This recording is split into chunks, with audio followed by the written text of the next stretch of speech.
All right, well, welcome to the last session of the conference. I realize what I'm up against here. You're all wanting to eat lunch, and you've been sitting in conference sessions for 3 days now. So I got my work cut out for me. This is Mountain View Corridor Right-of-Way Utilities, the Untold Story. And I'll explain kind of the meaning behind that in just a minute. But make sure that we should have the sign-in sheet going around for continuing education credits. So please make sure that you sign that. My name is Ed Rock. For those that don't know me, I am the Parsons Brinckerhoff Consultant Project Manager for the Mountain View Corridor project. I've worked on the project since 2007. And also co-presenting with me is Jeremy Christensen, who is the engineering manager for the Mountain View Corridor. And he and I have worked on quite a bit of utility and right-of-way work as the project has progressed.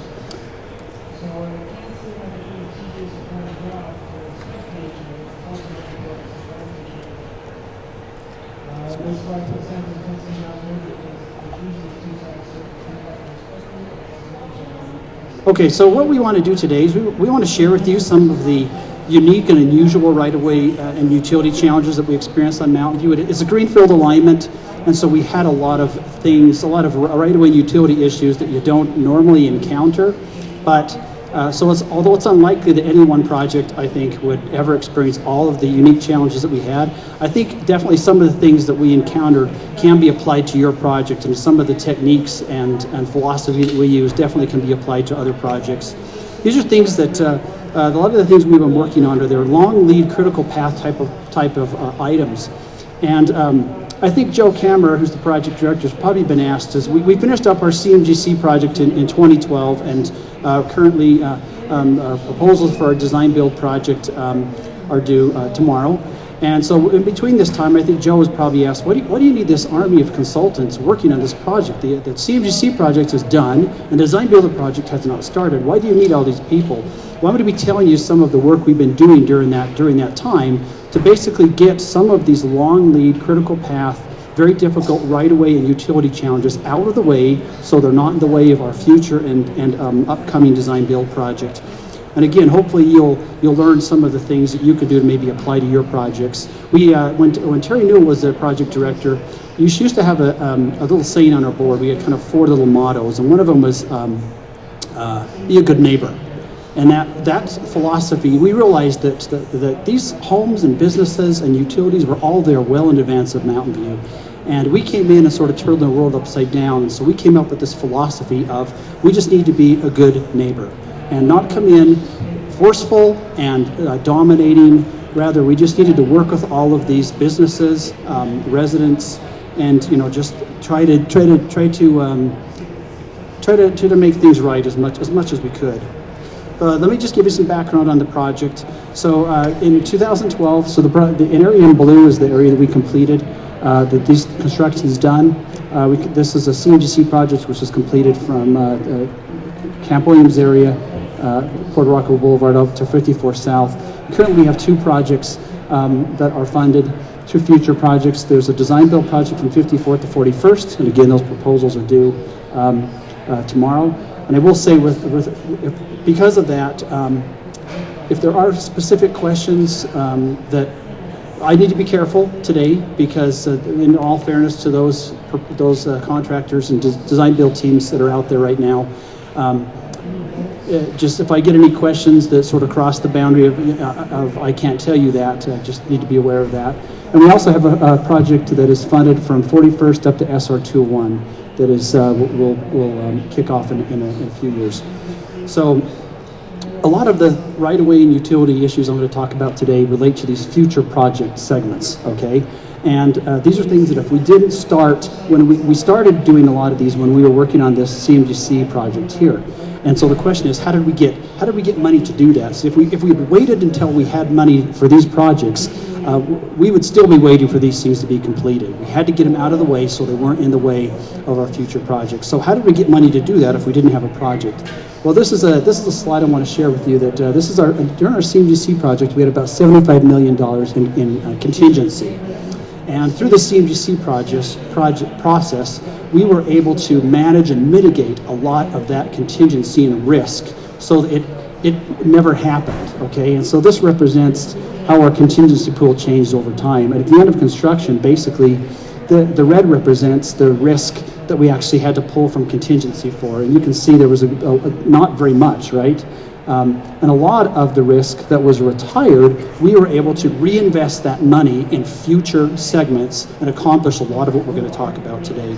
So the first thing I want to tell you about is Mountain View Corps has about 200 acquisitions and about 150 or so residential relocations. Our project limits go through neighborhoods, and we had to acquire a lot of homes. You can see that from the photo there. So let me kind of tell you about our decision to acquire the 140 remaining homes. Well, through the corridor preservation process, UDOT had acquired a bunch of the homes in advance of the project. And then we had an advanced utility project that required 40 more homes. So around 50 or 60 of those homes had already been acquired. And as the homes were removed, as soon as generally, initially we'd rented them, but we removed demolished the houses. And this created some sort of what I call unintended consequences. Some of the neighborhoods, there were places in these neighborhoods where the homes were just gone, and there would be one or two homes remaining, or just a few homes remaining. And it created kind of a real deteriorating situation in the neighborhood. We had a lot of people, a lot of people couldn't sell because they had to disclose that there was a project coming, and so they would move and rent. And it was not a great situation in that neighborhood. We had some crime happening. We actually had to hire a security patrol to go through these neighborhoods. In fact, I believe we had one house that the residents had been out for about an hour. They'd moved out, and the copper thieves came in and stripped the house. And so we had issues.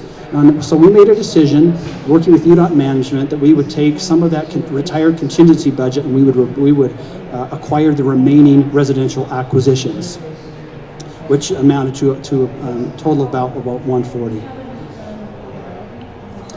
It was quite a challenge for us, because the time when we did that was 2012. The real estate market was at the bottom. This slide here shows the bank. This is a Tribune, came from Salt Lake Tribune. These are bank-owned properties in 2012, and you can see how there's just this huge density of upside-down bank-owned houses right in the area we were acquiring. About 1 in 4 of the homes that we acquired were underwater, and that required us to work with the lenders and come up with this. Basically, it was a short sale type of situation, but we didn't want that to damage the property owner's credit, right? If they were upside down, I mean, that was not fair in a lot of these cases, to say, well, just because we're coming with the project now and your home isn't worth as much as when you bought it. It required us to work on a case-by-case basis with each property owner and with each lender to try to address this issue of the 1 in 4 of our homes that we acquired were worth less than what they owed the bank. This is one of our most interesting relocations.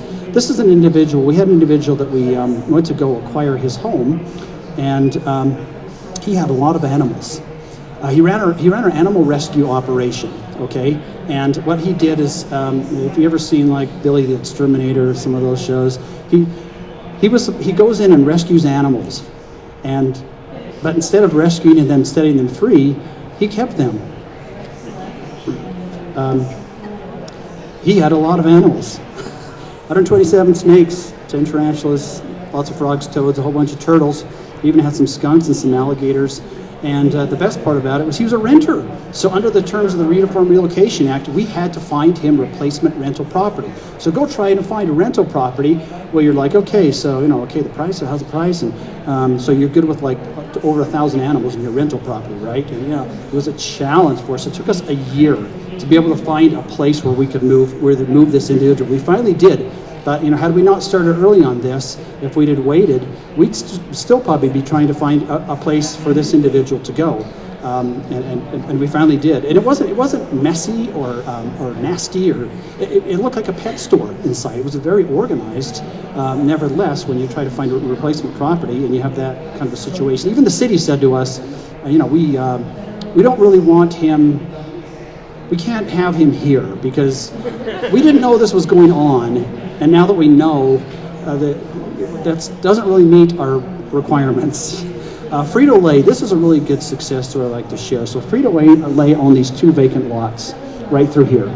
And our corridor went right through here, plus we need to reconnect this road back into this commercial area. And so we thought, well, we'll just go in, and what's the big deal? There's nothing there. Well, what Frito-Lay told us is, hey, we actually have plans to expand our plant. This Frito-Lay, they make every potato chip known to man, they make in this plant. And they said, we want to expand our plant this direction. So all these trucks are right here. We were going to move those on this area. So what you've done to us now is because we can't expand. And that was an issue, and it was an issue for the city because obviously expanding business brought more tax revenue to the city.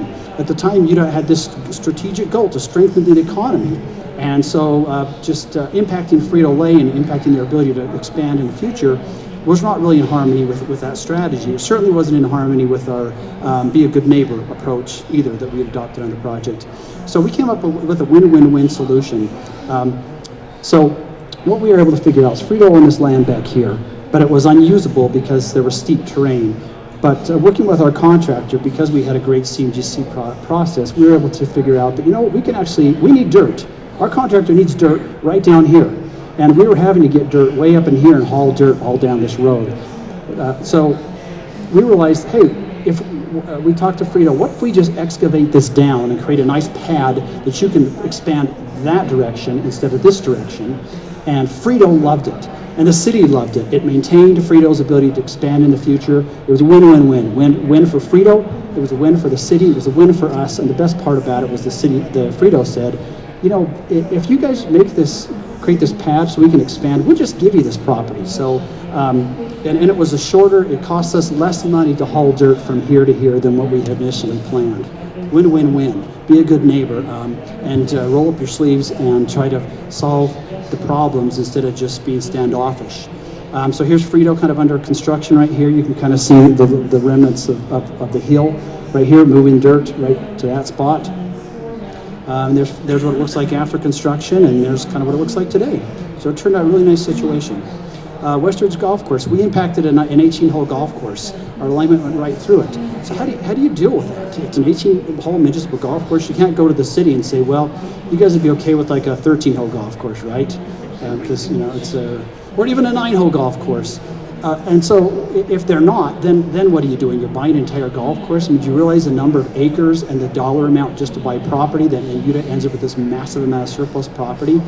We impacted the back 9, so we had to find a solution that restored functionality. So the first thing that we asked was, hey, can we just reconfigure the golf course? Of course, we're engineers, so we don't know how to do that. So we actually had to hire a golf course architect. If any of you, they're out there, I've got a name and number. If any of you happen to impact a golf course, they have golf course architects that do this thing. And the golf course architect told us, you're going to have to find replacement property. I can't put an 18-hole golf course with what you need to acquire. So this shows a new golf course, the Mountain View corridor going through the new golf course layout. The property in dark blue is the property we needed to buy from the city where there was golf course, so we had to buy additional property in the light blue to make room for the new golf course. But in the end, we were able to keep the golf course in place, and this was not an easy process. We had to meet. It's not like the city was like, this is easy. It took us a lot of meetings and a lot of engineering to figure out how to make this work, but it did.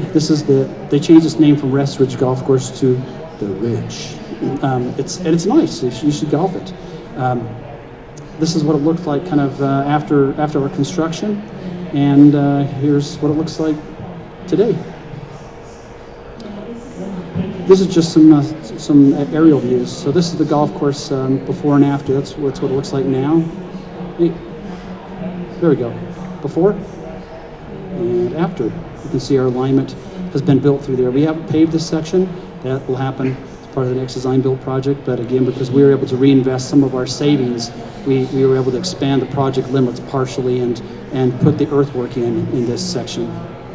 And now it's out of the way, but you can imagine if we had tried to start this golf course relocation process at the time we were starting our current project, this took years. It took years to to negotiate, to hire the golf course architect, to have the golf course architect go in and build the golf course, design and build the golf course, and then to have the grow-in period. It took a year just to grow it in. You saw an amphitheater. There's a 2,000-seat amphitheater out there. Has an existing capacity of that. This is what it looks like inside.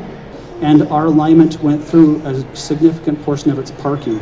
In fact, we went through about 23% of its parking and 22% of its stalls. So you get into a situation here, you start, if you're impacting that much of the parking and the acres, now they can't sell tickets. And so it turned into a discussion of, well, now my 25% of my revenue permanently is gone because I can't sell those tickets because there's nowhere to park. We had to find a way to restore parking stalls and acres all within walking distance. We couldn't bus them in. So we had to have the way we solved this is we had 26 meetings and multiple engineering layouts to come up with different solutions of how we might restore their parking. It involved buying some property. We bought the properties in blue to mitigate for the areas they were parking kind of here and along had overflow parking right in through here.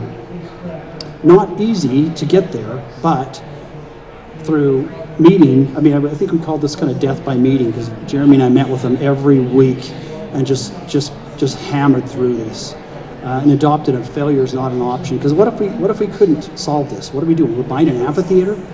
And I have no idea how much that would cost, and I can almost promise you that would have gone straight to condemnation had we not been able to, and it would have been an ugly condemnation.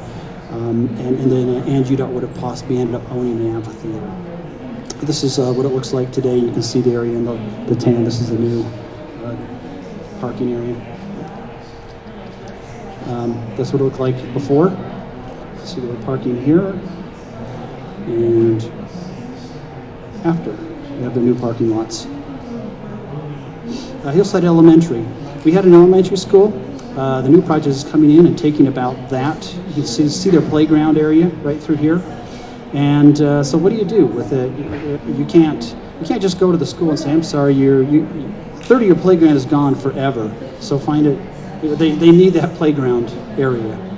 And they also had a detention pond. So how did we solve this? Well, we had these two cul-de-sacs that we were not buying the entire portion of the cul-de-sac. We were only buying up to about here. And we realized, what if we were to buy those remaining cul-de-sacs and we'll put this detention pond over here and we'll put some additional playground facility over here. This was a 4F property, cultural use, and so they had to sign a de minimis letter saying that the impact on them was de minimis, and they weren't going to do that if we were permanently destroying a third of their playground. Okay, so this is what it looked like. This is what it looked like initially. You can see their playground. And then this is after we purchased these homes. We were a little nervous initially about going in and buying these homes for a school, although we had legal right to do that because the school had power of it. They had eminent domain. But when we went in there, I think most of these people were pretty happy. They were anxious and were in favor of being purchased, so we really didn't have a problem there. And that's what it looks like after. It's a new detention basin and the new playground soccer field area. So with that, I'll turn it over to Jeremy Christensen. We'll talk about your Kern River Rocky Mountain Power relocations. Great. All right. So with Mountain View Corridor, we had some heavy impacts on utilities, and these are not small utilities. These are really as big as they get. Is this loud enough? Nope. Turn that up. That better? That better? There we go. All right. So with Mountain View Corridor, as part of the process of essentially slipping alignment through build-out cities, there was really only one place that it could go, and it went right through the middle of West Valley City, which is also where all the utility corridor was. And that utility corridor is a really heavy corridor. It has Kern River Gas, which supplies a lot of California. It also has Rocky Mountain Power. And by raise of hands, how many of you have dealt with Rocky Mountain Power on a project? Yep, every project. So this is the corridor, and Ed's already oriented you on. Here's Mountain View corridor right here. I'm just going to walk over there. This will be a little easier. So we had a number of conflicts. This is 2100 North. This was the first section that was built out in Lehigh. We had 138 kV line that had to get relocated. There's a section that's completed for Mountain View that had relocations. There's the section for the next project, which is the design build one that's coming out shortly. And then we have this future one, which is in the area by State Route 201. And so that kind of covers the area of where it's at. So Kern River's utility, this is what I was talking about, where you have the utility corridor and you've got solid houses everywhere built out on both sides. So we're going to be talking about this area right through here.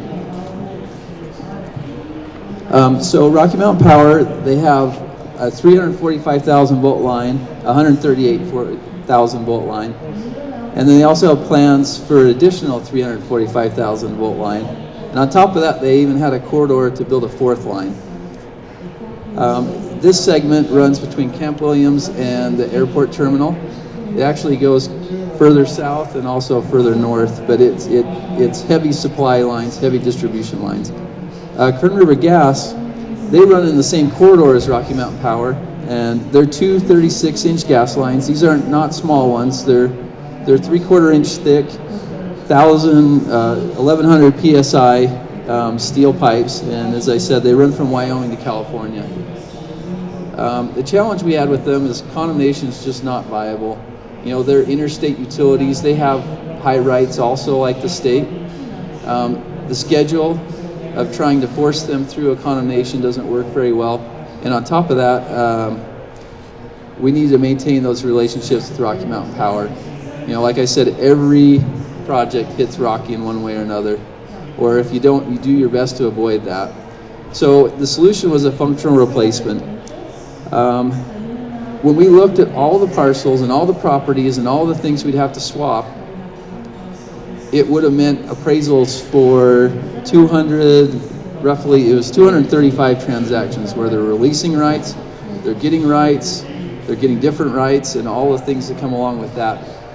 That was a huge deal, and it actually would require a regulatory committee of 6 states for Rocky Mountain Power to get that approval. So using the functional replacement, we drafted a tri-party agreement that took about a year to do. And that tri-party being UDOT, Rocky Mountain Power, and Kern River Gas. With that, we had the relocation of the homes, and we had to coordinate outage windows. And it's a big deal for them because Kern River Gas supplies a lot of energy to California. Rocky Mountain Power can only have certain outages in the spring and fall. So this is an example of what the tri-party was about. So we broke things out into Rocky Mountain Power, you own all the green, you have rights on the red, and in the end we're going to relocate you out, and you get the green, you get the purple, they're all different rights, some are vested rights, etc. And we had to break it out into maps just so they could digest it, and each of these are individual parcels that are attached to it. And so as you saw, there was 285 different transactions that would have to happen. Getting through that took a long time. But in the end, this relocation, it's 4.1 miles of 345 kV lines, 5.9 miles of 138, and 4 miles of Kern River gas lines. So this is a big relocation. In fact, it's so big that the cost is over $50 million plus the right-of-way, and the right-of-way was around $15 million. So this is larger than most UDOT projects, minus the mega projects. And so, you know, this is all behind the scenes going on while Mountain View is building other segments, and then during this lull between the CMGC project. Is that better? I gotta hold this a little closer. There we go. Between the CMGC project and the design build one that's upcoming. So the time frame, when we met with Rocky the first time, they laughed at us. And it was 3 years later before we had steel on the ground and they were relocating. It does take a significant amount of time. This is kind of to help you see what was going on. So in working with the utility companies, we had to buy right-of-way also for the utility companies. And in the area of the Hunter High area, Hunter High School, we had to explain to the school district why we were widening and putting the power poles closer to the fields. And so what we have here is, this was the existing lines. It's a lattice structure, and then this is the 138, and then these are what they would get in the end. They have these really tall, they're 160-foot high poles, and to get the corridor smaller through there, we actually undergrounded the 138,000 volt line. And then Kern River Gas was actually buried under the soccer fields. That's these over here. So moving on to what that looked like, we had the PTA presidency, we had some of the school leaders. They were concerned. So this is what it looked like before. And you got the soccer field running east-west. And then we took and put together a photo sim to help them imagine what it would look like in the future. And so we rotated the soccer field running north-south. This is what the future 345 kV lines would look like. And this was that additional line. So this is the existing one, and then when the future one would come in, it would look like that. And that actually helped them get through visualizing what it would look like. And I think that's the biggest deal with working with right-of-way with property owners and businesses, is they have troubles visualizing this. And so this helped them out. It gave them a much better idea of what it would look like, and we were able to get through that transaction. Now I'm going to go into some photos to kind of help you see the size of what these are. So this is one of the foundations that they put in. You can see the guy down here. These were enormous foundations. It took them a long time to put them in, and just the sheer time frame to order materials was, a year plus out to get the steel in place. So here they are assembling the towers, and this kind of gives you an idea. If you can see this guy right here in the basket, it gives you an idea how big these things are. I mean, they're gigantic, ginormous. And here they are assembling a few more of these poles. So this kind of gives you an idea of what size utilities these were. Okay, and then again, this is just another shot showing where they had torn down some of them. They still had the lattice structures up, and they were building the new poles. This is Kern River Gas's lines. They're typically 5 feet in the ground, roughly, and they have special protection on these pipes. It's not your common steel. Oftentimes they come actually from other countries just to meet the specs for them. And this is them laying in they're putting this into the ground. To give you an idea how much equipment it takes to put in a pipeline when it's 3/4 inch, 36-inch gas lines, this one should give you a better idea. So they have every track hoe on hand to help drop these things into the trenches. Okay, the Granger Hunter water tank. This was another one that if you ever hit a water tank, plan on a minimum of a year, a lot of coordination, and they're not as simple as can you just budge them over a little bit. They're really sensitive to elevation. They're sensitive to location to get their pressure right. And so it was a 2 million gallon tank. That's the tank right here. And with that tank, they wanted to upgrade to a 4 million gallon tank. So they wanted to double the size, so they paid a betterment, and we had to find them a place for that tank. So we started looking at locations using contour maps to figure out where they could go. And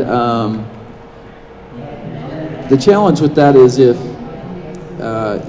they're too high up, then their pumps have to run a lot more. If they're too low, they don't have the water pressure. And so it was pretty much, we'll move, but you guys need to put us right where we're at. And that doesn't work so great, but we did find a spot for them. And they had 4,200 feet of pipe to reconnect back into their system, because Mountain View Corridor happens to be going right through here, and their pipeline was right along with all the rest of the other utilities. So here's the water tank before, so you get you oriented. North is up. So here's the water tank, and what you'll see in this progression is you'll see these houses come down, and then they'll start building all of the the tank. So here we go, 2011, 2012, we had 2 houses purchased and down. By 2013, we bought all the houses. They were fully in construction. And what you'll see is they're actually disassembling the old water tank. Here's the bottom floor of the new tank. And the neat thing of a win-win is they said, you know, we've got this big excavation to do. Will you take our dirt? And we said, well, sure, absolutely. Let's just make sure it's compacted right. And so you'll see all this dirt moving over here into the corridor where we're actually going to be. So here it is in its final condition. It's a much better tank. It's actually low profile, so for the residents, they don't see a big steel tank sticking out in their yard. And then all this dirt was moved in and graded to benefit Mountain View Corridor. And this is what it looks like now. As you can see, it's just a little bit of rock. It's fairly low. It's maybe 8 feet high at the highest.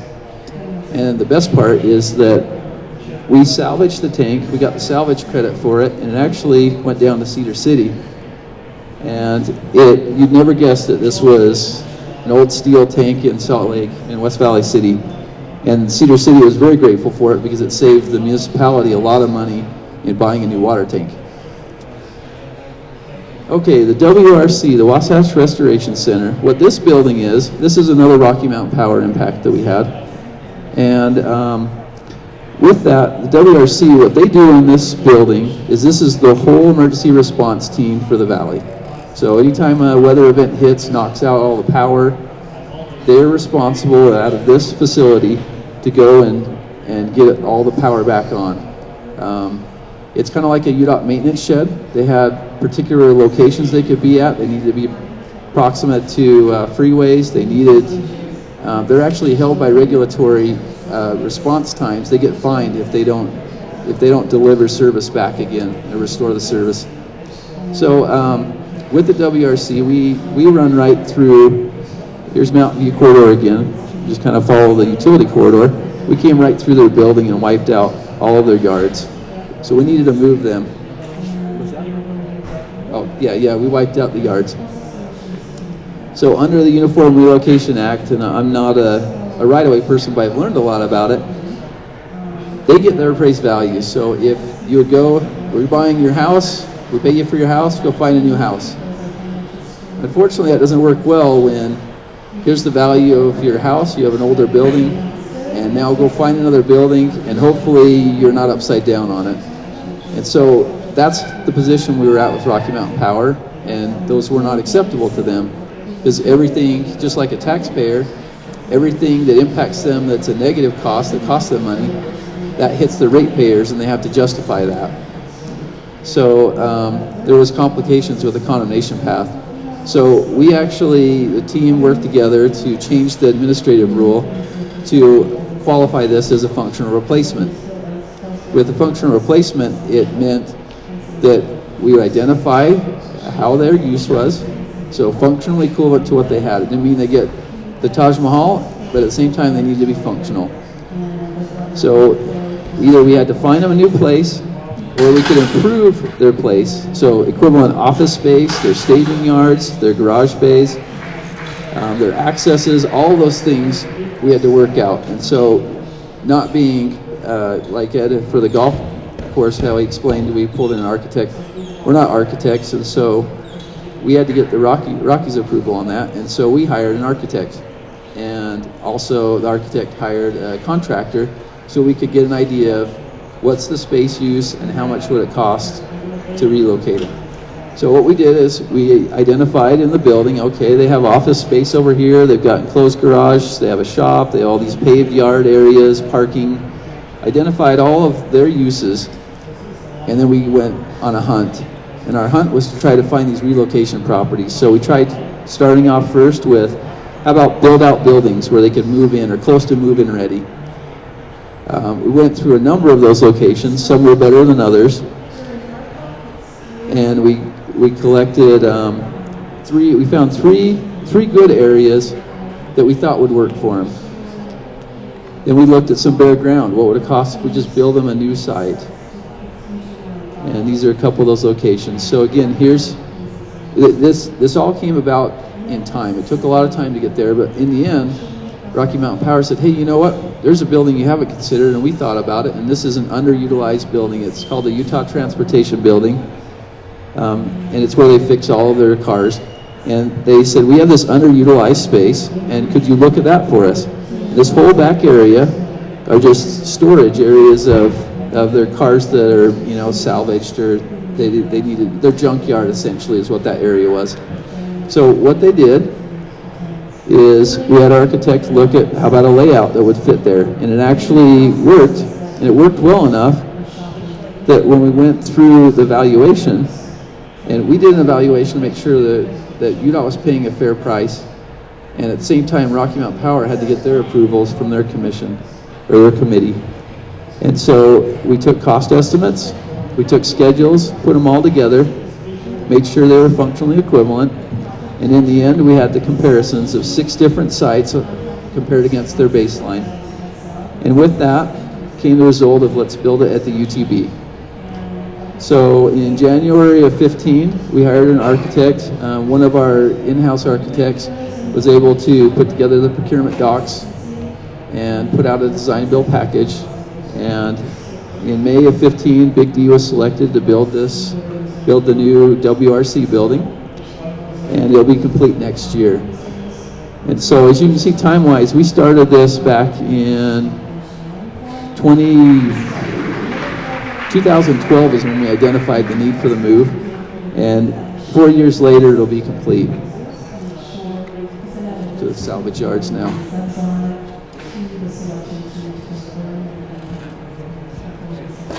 Okay, so I'm not going to say a whole lot about this one other than it seems like if we could encounter any kind of weird acquisition on Mountain View, we found it. And not only did we impact one salvage yard, but we impacted 2 salvage yards. And we had to be retrained to call them salvage yards instead of what others might call them.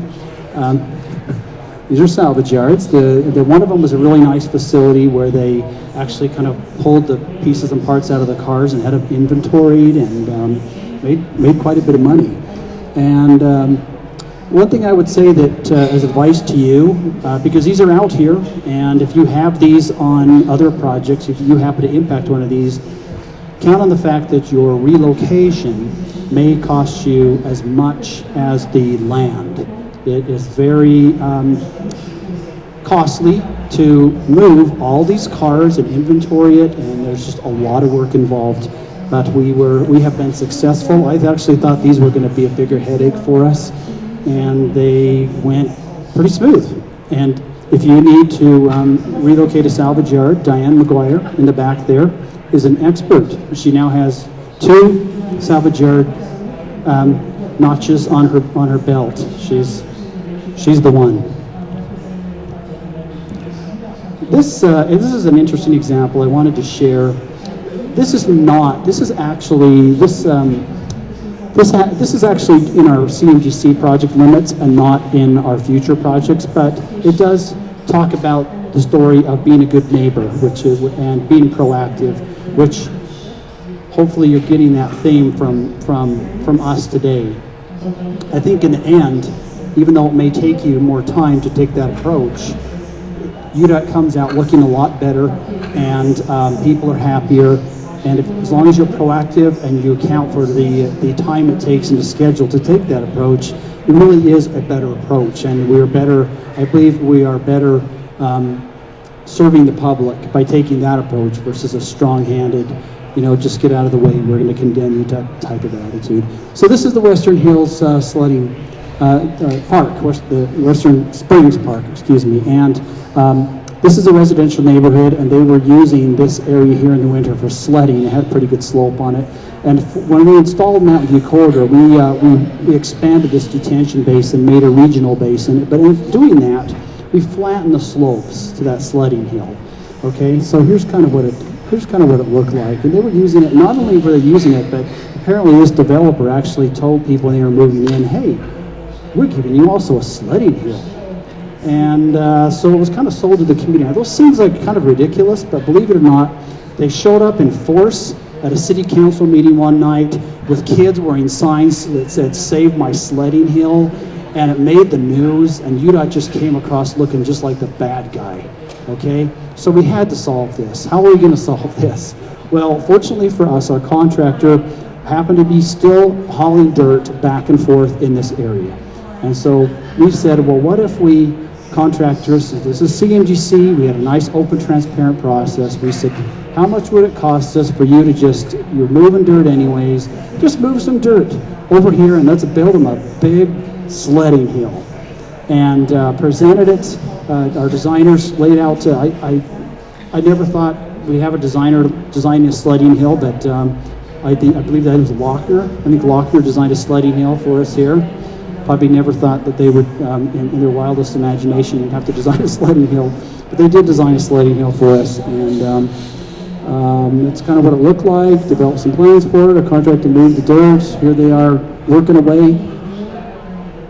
And that's what it looks like now. It's enormous, right? It's even better than it was before. I think someone got clocked going Mach 3 on a sled at one point there. It's probably went away. UDOT looks good. We impact an LDS seminary building. So this is a challenge, right? This isn't our current project limit, because what do you do when you impact a seminary building? They can't, it's not like a business or a home where you just give them money and they go try to find a replacement facility. This area is all built out, and it needs to be close to the school. And the school recognized, even though it's an LDS seminary and it's not associated with a school, it still offloads a lot of students with every block. And so if there is no seminary, then all those kids go back into the school and they don't have room. And so the school recognized this as an issue for us too. We had to find a solution with the seminary to relocate and reconstruct the building within the range of the school. And we've had multiple meetings. I don't even know how many meetings, Bethany, we've had with the LDS Church, a lot to make this work. But I think we're dialing in now. Well, we're not done, but I think we've finally dialed in on the solution that works for everybody. And all I can really say, because this acquisition is not done, is that we have ongoing negotiations. And cross your fingers for us that this goes well. But I think we have a solution that everybody likes. This one, let me just talk about this. I know I put this up here, and Jeremy was like, "This has nothing to do with right-of-way utilities. Why are you talking about this?" Well, we have an air quality commitment that's tied to our schools. We have a number of schools that are adjacent to our elementary schools, Hillside Elementary School, Hunter High School. They're adjacent to the new corridor. And during the EIS, the environmental groups came out and they said, "You're putting a new highway next to schools, and there are studies that show that, all those things coming out of the tailpipe are not good for kids. So you need to address it and mitigate it as part of your EIS." And so the ROD included a commitment to do two things here. And the way this ties to our right-of-way is we have to buy property from the school. And in order to do that, we have to fulfill this requirement that they are well aware of. We had to do two things that are sort of groundbreaking and not something you've seen ever in Utah, and actually across the United States is a bit rare as well. We had to install air quality monitoring stations. We had to monitor the air before the corridor. We had to get those air quality monitoring stations in place and monitor the air before Mountain View was built, so we could know sort of the pre-Mountain View conditions. Then we have a commitment that after the highway is built, we're going to go back and we're going to measure the air quality and see what the impact is on the school. And the second thing we had to do is, regardless of those results, we had to install filters in the schools. Filters that were capable of filtering some of the bad pollutants that it really just amounts to thicker filters. When you go buy those filters for your furnace at homes, you get the real thick ones.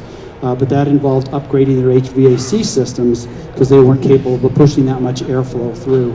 So we have those two commitments, and they are definitely tied to our ability to negotiate with the school district as we acquire land.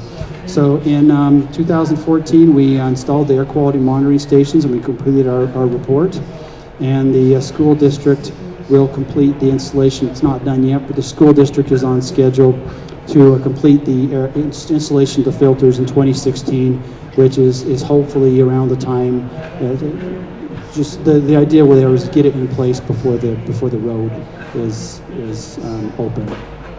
And this is just this is an air quality monitoring station. In case you ever wondered what an air quality monitoring station looks like, it looks like a big metal box with things sticking out of it. And this is the report that we had done. We had to hire a consultant that had the ability to analyze the data, the pre-Mountain View air quality data. So that's it for what we were going to talk about. We got through that there, and leave 10 minutes if there's any questions. I think they're all comatose. Yes. Said that you had issues with underwater mortgages,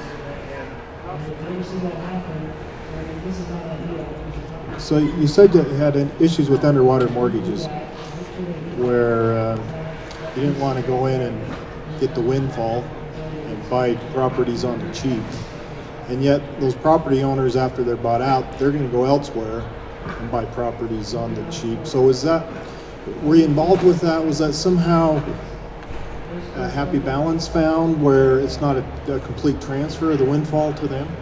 It wasn't necessarily windfall. You should realize they, just for example, they may have owed $160,000, but when we appraised their property, it was only worth $120,000. So the amount of money we were giving them for the offer was not sufficient to pay off the lender. That was the problem. And so what we focused on was the ability to pay off the lender. I don't know, Kim is and Diane, they both kind of worked on this. But and did you want to add anything on that? If I understand your question, you thought that these property owners may have gotten a windfall, and then they used the money and bought cheaper homes, and it didn't all go towards housing for them? They're in a situation where they're depressed about it. They can ride that out. We're not allowing them to ride that out. So we're trying to make them whole, but how do you set the value on what's whole? It's good, then come around and go find another depressed value property and buy in at its depressed value.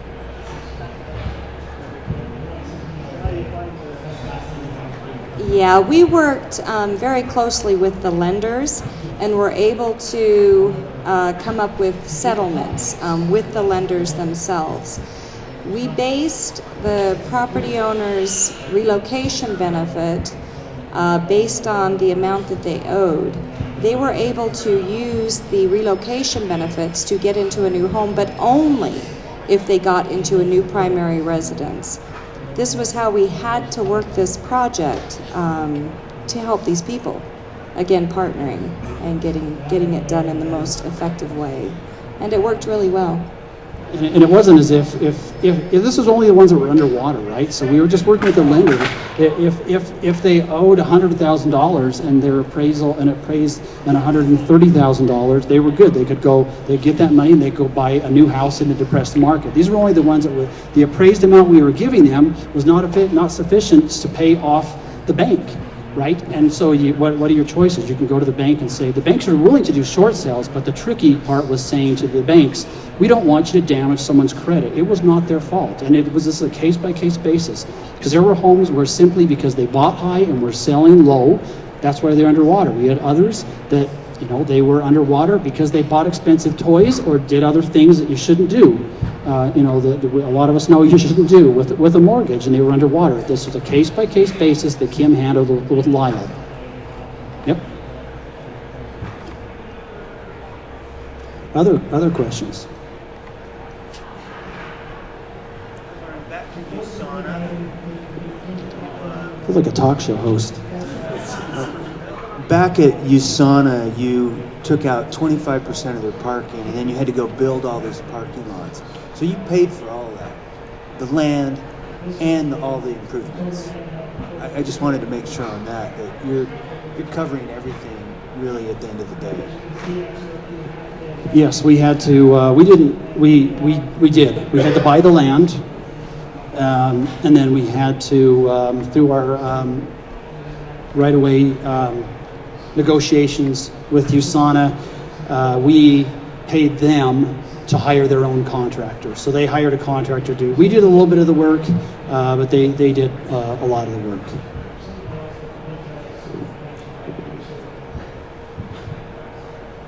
Yes.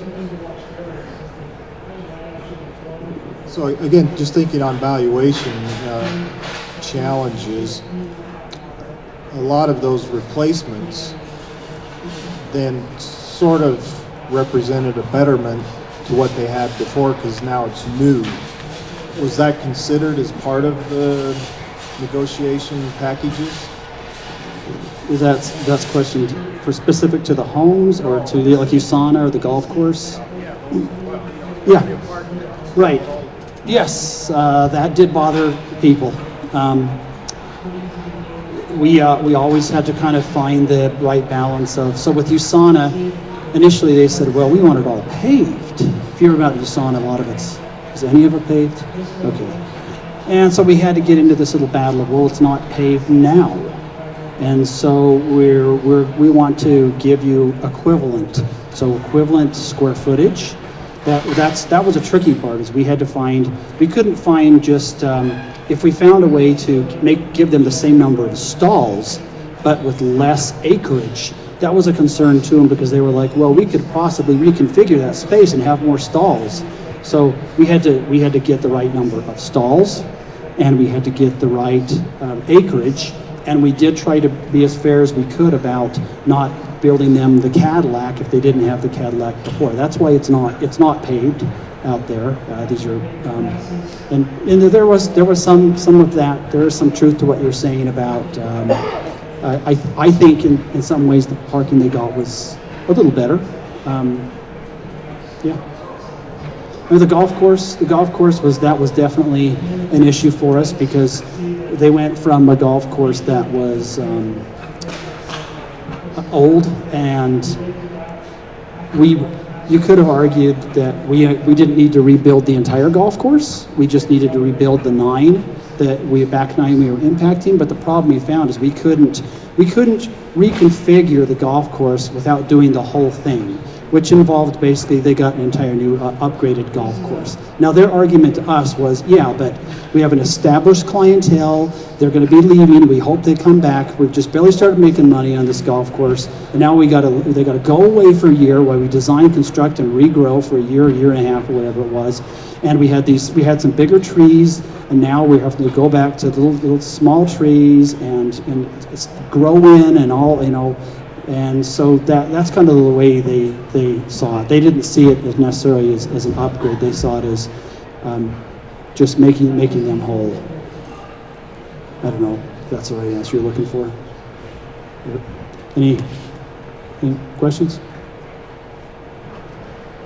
All right. Well, if you have anything you want to ask me specifically, come on up and talk to us. And we appreciate your time today. Hopefully, we've conveyed to you this idea of let's try to be a good neighbor and work with property owners and utilities, and everybody comes out win-win. So thanks.